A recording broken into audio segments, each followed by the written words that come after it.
I'll have to get back to you. Right? Someone asks me, can you do something with so-and-so? I whip out my phone, click on the little calendar button, I look, and I go, absolutely, I can do that.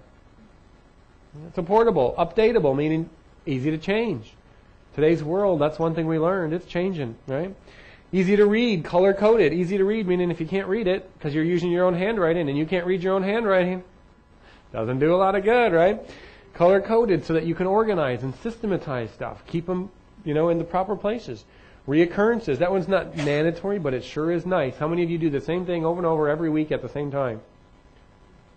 Right? Some of us have things like we might go to dance class, we might watch a certain TV program, we might meet with a certain person, right? A lot of people will have like 1 or 2 or 3 things that they'll do over and over again every week. So if you just put that in Outlook as a reoccurrence, you don't have to schedule it every single week and waste time every week scheduling it. And then ideally one, because if you got a calendar at home and a calendar at work with 2 different things, you've never ever over double booked them before, have you? Or you never said to somebody, oh boy, I'd love to maybe do that, but I have to check my calendar at home too. Right? So ideally one system. So we have our weekly block pan here. Right? Now this is just a cut and paste. Right? This is an Outlook calendar. And now we want to know, what are some big things on page 6 that we're going to be doing? Right? Schedule your big rocks first. What does that mean? The biggest ones you probably don't want to do.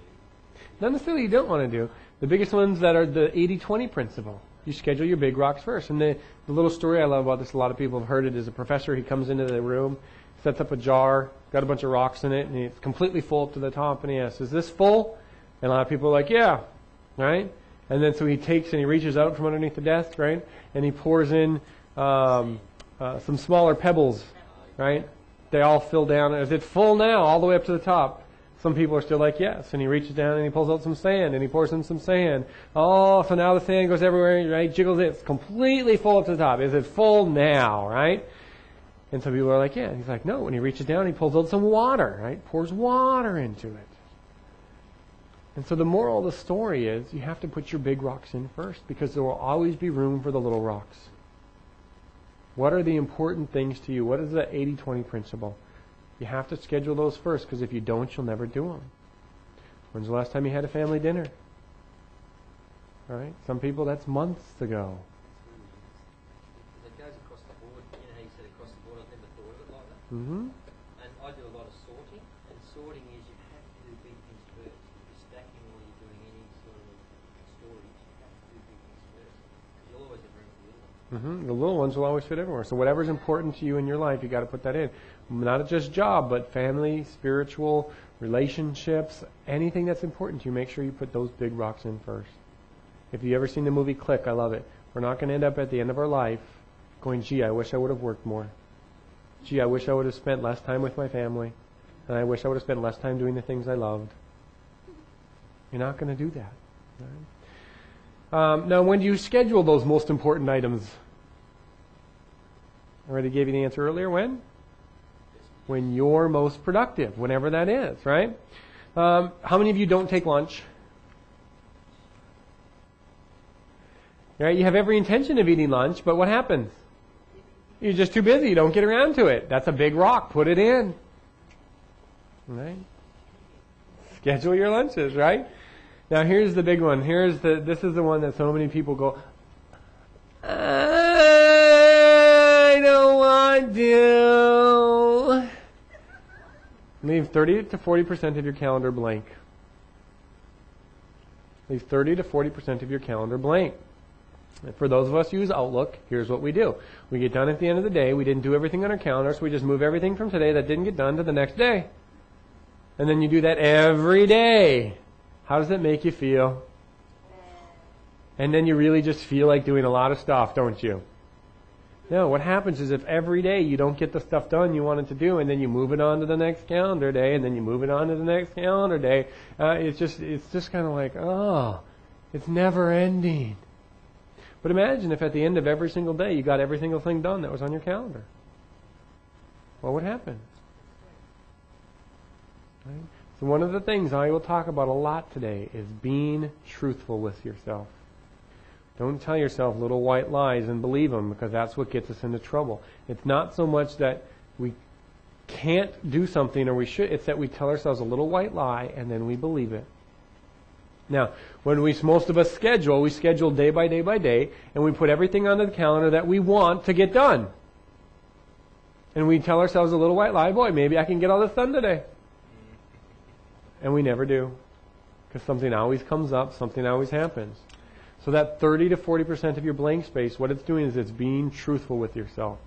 It's saying life is going to happen, some stuff is going to take longer than what I planned, and so rather than being at the end of the day going, oh my gosh, I didn't get to spend the 2 hours I needed to do this thing because all this other stuff took way too long, if you're honest with yourself and say, there's only so much I can do, you're going to schedule that big rock first, you're going to make sure you get it done, and then the little rocks. Now, if let's say you get to a point in your calendar where you go, oh, I've got some free time, nothing's scheduled, what do I do? Well, then you just sit down and put your feet up and twiddle your thumbs for a while, right? No, you put the little rocks in. Right, the little rocks will fit in all around there. Don't worry about that space. It's going to fill up with something. So that's why you need to make sure you have some and that you put your big rocks in first. Schedule, time to schedule and plan. Almost none of us do that. Right? You have to schedule time to plan, to organize. My suggestion is every Friday afternoon is when you organize your next week, Monday through Friday. You schedule by weeks. Every Friday afternoon, schedule your next week. Schedule 2-3 hours to block off and do your... Now, we haven't taught you the prioritization yet. We haven't taught you how to deal with your to-do yet. We haven't taught you all those different things. We're going to get to that. But what you're going to do is Friday afternoon, you're going to schedule time to put everything onto your calendar for next week that you're going to do. And that's going to be in your calendar. Because in all honesty, what do we really get done on Friday afternoon anyway? Okay? For most of us, it's nothing. So it's a good time to do nothing and schedule your next week. Plan the entire week out at a time. Know how to make the schedule portable. That's easy. In Outlook, you can sync it with your phone. Almost every cell phone has a program to sync Outlook with the cell phone. It doesn't matter if it's a PDA phone or not. Almost every cell phone nowadays can sync with Outlook if you just learn how. And it usually came with that little CD you got when you got the phone. If not, you can download the program from the company that your phone is made by. Right? And you can sync it with your calendar.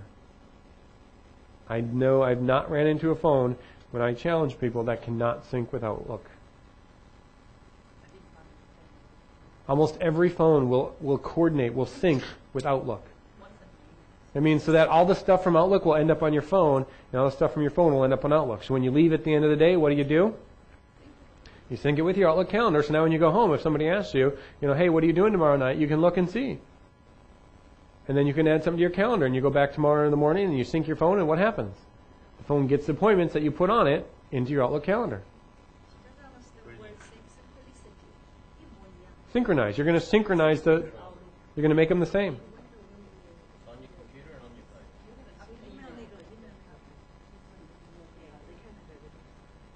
You got it now? I don't use it. I know! I know. Almost nobody does. It took me ages to go to digital diary, and it's so much better because you can do that. Well, I used to use paper diary. Paper diaries a lot too. Yeah, you can. But the thing is, it's all physical. Where the digital one, like you say, with the phone onto your computer, it's just so much better. Like you say, backup, and well, how do you ever back up to the other diary? You lose that, or you lose your list of names. It's gone. Mm-hmm. So it's just making your phone and the computer have the same stuff on your calendar. And you do that when you leave, you do that when you get in the morning, whenever you add something on, then you have to do that. Right? So that's what you're doing. When you're scheduling with your calendar, you want to make sure that you're doing those things. Otherwise, that's why so many people, I tried using a calendar, but it didn't work. They weren't honest with themselves about what they could actually get done. They didn't put the big rocks in first. They didn't schedule time to actually schedule.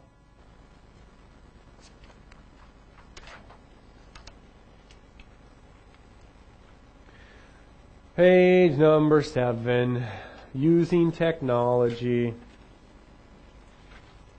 What does that mean? Go to Excel classes.